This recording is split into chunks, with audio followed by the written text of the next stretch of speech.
wanted you to pull a picture up of those water bears. I think they're also called tardigrades. Tardigrades, that's it. Yeah. They can survive in space. It's so weird when nature is as crazy as anything you could ever think up in fiction. Yeah. And it's just undeniable. There it is. Here's a photograph of it. This is a real thing. That's why the science is, Look at those these things fucking are things. crazy. And they're super tiny. But, of course, my brain immediately looks at this, goes, okay, what if that was 8 feet long? Let's make that thing 8 feet long. Jesus. And let's make that hide, pretty much bulletproof. Let's do those two things to it. For the folks listening and not watching, this thing looks like a giant rhino with like a circular diamond drill for a mouth. Fleshlight. It looks like a super diamond alien fleshlight. And the thing, it looks like a Star Wars creature. Yeah. But it also looks like it has kind of like a cotton cape on or something like that. Like it doesn't look like it's Dude, that thing skin. survives in space. Well, okay? it can survive in space. And the membranes get a little different when you get down that small. But, that's the kind of thing where maybe a graphic artist who does a lot of acid could come up with that. Yes, maybe. And then it shows up and you're like, that's the picture right there. Oh my God, look at its fucking mouth. Yeah. Jesus Christ. For the folks at home, it's literally got a giant shark mouth. wow, that's ridiculous. See, this is it. Listen to this. I just realized this. I'm finishing up a book called Pandemic, which it goes infected, then contagious, then pandemic. And there's a creature in Pandemic, and the mouth is similar to that, and I just realized that that's where I got it from. That thing has been floating in the back of my head forever, and it's actually popped out in this book. Oh, look at that photo. That is insane. Yeah. That is insane. Folks, you can find them. They're called either water bears, people call them that, or tardigrades, I think is the scientific name for it. And they are the creepiest looking motherfucker. How small are those things? They're microscopic? They're microscopic, yeah. Yeah. They're incredibly... a couple of microns, I think. Jesus. If I have that right. It's spooky little creatures. But then you get, and that gives you so many storytelling possibilities. You've got a creature that seems insignificant, you can't even see it, and yet if we suddenly lost our atmosphere for whatever reason, or the environment changed significantly and all the humans died, this thing could still be around, and then this thing could start evolving and come up with its own maybe thing. The universe really doesn't have a sense of time and just sets up these little extra seeds laying around, genetic material like tardigrades, just in case you assholes hit that button and nuke the whole planet. To the point now where people don't even invest in companies. Right. You invest in something like when Facebook went public, people bought it at like 9 in the morning and like 9:10, they're all pissed off that it hasn't gone up. It's like, wait a minute, I was supposed to, I thought triple my wealth. Triple my wealth. It's like, no, you don't make money on the trade. You're supposed to make money on when you've done it. But now we've got derivatives and derivatives of derivatives and derivatives of derivatives of derivatives on there, which is just a way of kind of shrinking the Explain time that for span. people who don't know what that means. So if you buy a stock, you buy a stock and you hope it goes up and then you sell it in the future. If you'd rather make up that time right now, I can sell it in the future right now. Right? I can basically sell that future sale because I think that sale is going to be a good one now. Right? I can say, what if I did that trade? I'm going to have it now. But so, what am I trading then? I'm trading on an abstraction from what something's going to be worth at some moment in the future. So it's like I'm trading on the stock over time. And then someone else can say, well, I'm going to trade on the abstraction of that. I'm going to trade on whether or not people think the stock in the future is going to be worth more next minute than this minute. It's like, well, what's that? So basically what you're doing is you're buying the stock over time, over time, over time, over time. You're creating these things, these derivatives of whatever the original investment was, which is kind of just a derivative of the thing. Right? There's the pork belly, there's the derivative of the pork belly, derivatives of the derivatives, derivatives of the derivatives of the derivatives of the derivatives. All ever tighter ways of saying what is pork belly going to be worth, on February 3rd. Why is that legal? Well, it's legal because the economy requires it, right? We have a kind of money, right, that has a clock in it. It's lent into existence and has to be paid back more than got lent out. So our economy needs to expand by hook or by crook somehow. It has to grow in order for it to survive. That's just the way central currency works. they need to find more surface area for the money, more ways for people to buy stuff. So instead of just there's not enough of a company to buy, so now we can bet on how that company's going to do in some future. Now we can bet on that, or we can bet on that. Right? But what we're really doing is trying to kind of compress all of this time right onto like the head of a pin so we can bet on that.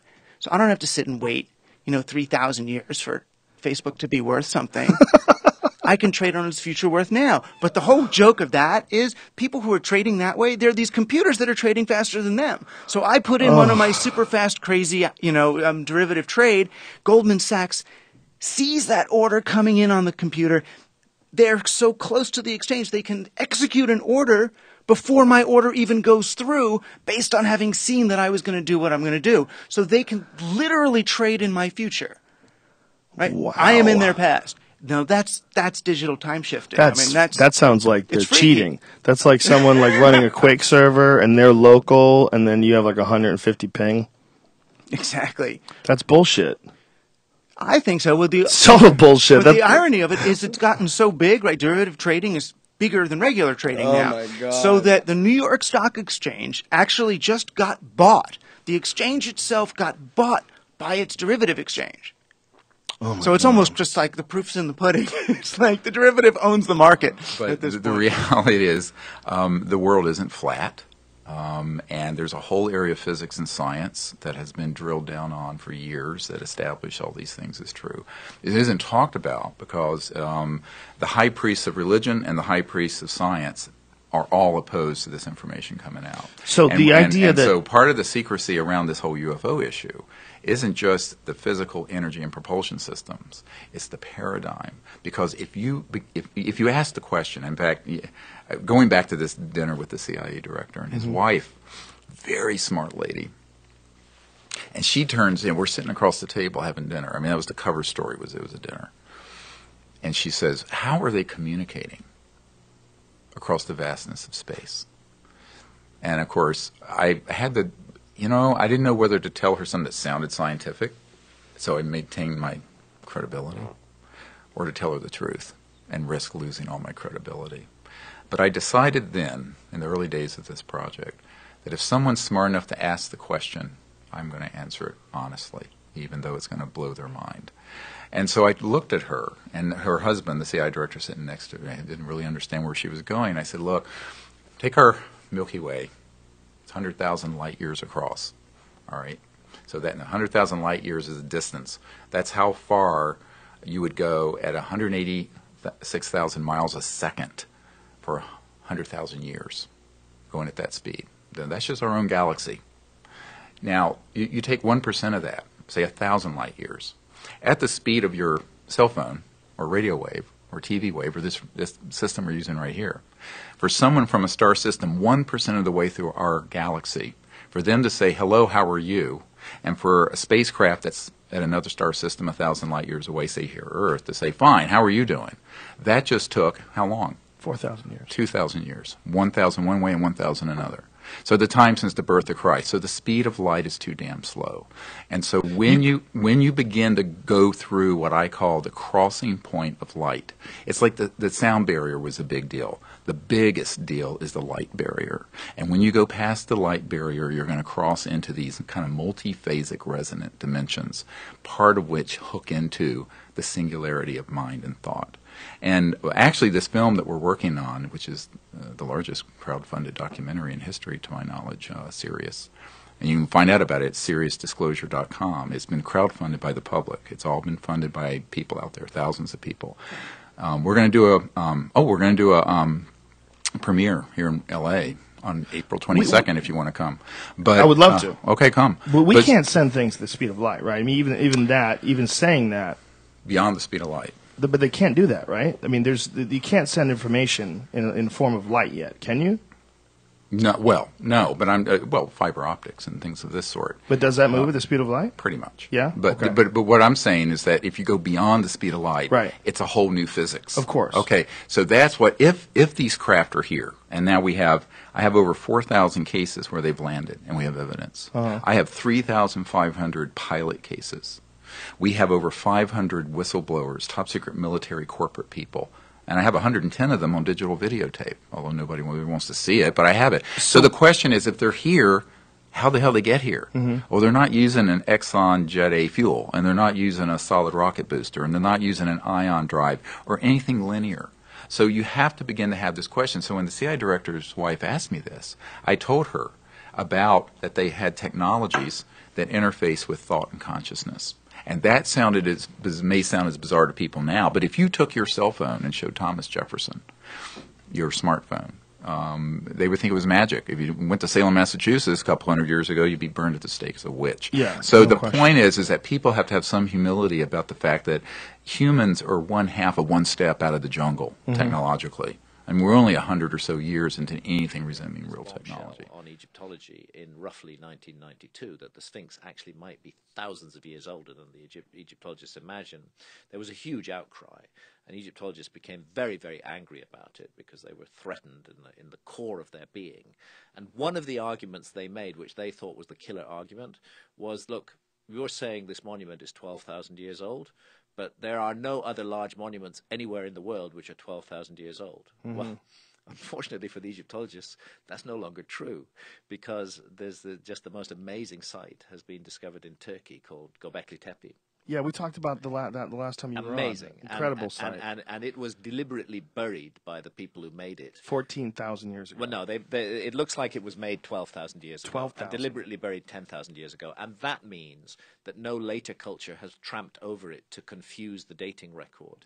And therefore we have a pristine site. And when a site is pristine and it's approached by a mainstream archaeologist such as Klaus Schmidt from the German Archaeological Institute, who's the excavator, he has to honestly put his hand on his heart and say, this site is 12,000 years old. And if Gobekli Tepe is 12,000 years old, then there's no reason on earth why the Sphinx shouldn't be 12,000 years old. And if the Sphinx and Gobekli Tepe are 12,000 years old, then I'm sorry, we have to rewrite the history books. There was a real weird moment, whatever documentary it was, that showed Robert Schoch presenting his findings, because he's an academic and he's the only one that they would allow to present. And Professor of geology at Boston University. And John Anthony West is not an academic. Yeah. He's an Egypt expert. He's a Yes. guy who's immersed himself in Egypt Correct. his whole life. But I don't know what his formal education is. But the fact that guy hasn't been given some sort of at least like someone test him and give the guy a fucking degree. Because, who the hell knows more about ancient Egypt than John Anthony West? Nobody knows more about And ancient Egypt. it should, obviously, his credentials should be examined. I mean, his words should be checked. Yeah. But I'm sure that he's on. He's totally on. He's on. I've never heard a single thing about any of his translations, about any of his that seemed to me anything less than cunty, if they were negative.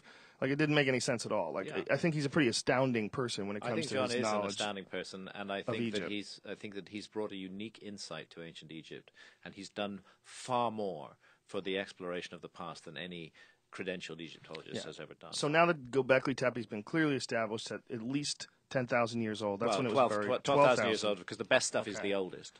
Right. And 10,000 years old, 10,000 years ago, like a time capsule, they bury it. And by the way, it's only 5% of it has been excavated. A huge, vast area remaining to be excavated. So there's who knows what the hell they're going to find into there, whether they're going to find artifacts or what have you that explain things a little bit better. But we know people were capable of doing that then. Yes. Now. That's 100%. And therefore, if they're capable, because some of those megaliths weigh up, one of them weighs 50 tons, Gobekli Tepe is a stone circle. There's a circle of series of stone circles. And therefore, we're looking at a culture that 12,000 years ago was already capable of doing that. In other words, we can't say that they just made that up overnight. Right. There has to be a long background to that got them to the point where they could do that. And that is why Gobekli Tepe is the single most important archaeological site in the world, because it could not have appeared by magic. It had to be the result of a culture which had figured out how to work with large and heavy blocks of stone and to quarry them and carve them and move them around. And that our ancestors are supposed to have been hunter-gatherers, living in small groups without any large-scale organization. And Gobekli